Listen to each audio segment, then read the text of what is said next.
It is interesting that in the midst of everything that has been going on for the last few months, um, the fear of this invisible enemy of the COVID-19 and the pandemic that has ensued since then, uh, regarding what happened with Mr. Floyd being killed up in Minneapolis, and then the response um, regarding the protest and all the different things that happened following that and continues to happen during this time period. It's amazing that no matter how much we've learned and how much we've evolved throughout time, opportunities through other events through history, that we have a tendency to lean back into this dualistic thinking,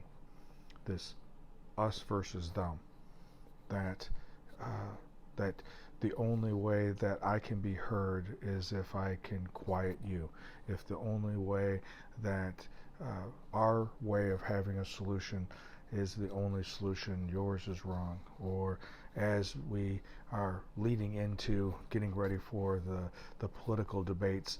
as we look at electing new leaders, uh, I'm going to invite you to guard yourself of the temptation of the us versus them,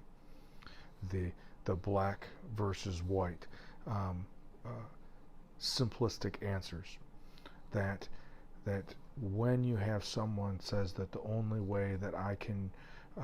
show you that I'm right is by pointing out how wrong the other side is. There's a multitude of variables that play into this. As I've mentioned before, I'm in this unique position of being able to see what has happened as a result of homicides, um, as a result of individuals who have been hurt by people in authority, and then at the other side, I've been in the position of people who are in authority, the weight of that burden that they carry, and also the struggle that they have with that. That so many times that we stigmatize and generalize either side. What I'd like to invite us into is what I attempt to try to do on a regular basis is I attempt to try to elevate my thinking into moving from this dualistic thinking, this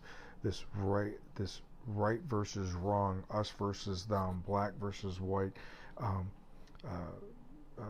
dualistic thinking, into a non-dualistic thinking of transcending above that.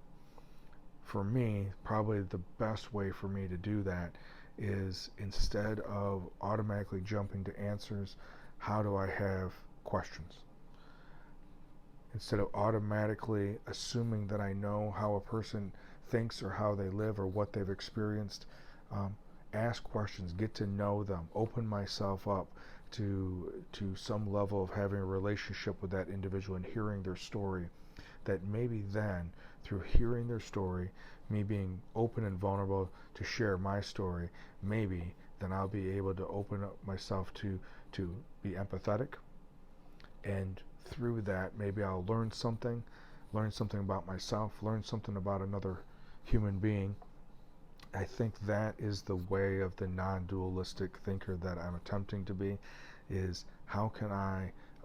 recognizes that my blind spots of being dualistic, even though I desire not to be, but focus on how can I ask questions, focus on how I can try to hear the other person's journey, other person's story, and best be able to empathize at that point, to hear in that struggle as well as the successes, and see how I may be able to relate to that. I believe this idea of this non-dualistic thinking, even though there is a tendency to continue going back to the dualistic thinking, I think this non-dualistic thinking will be the key for us to navigating out of this time period.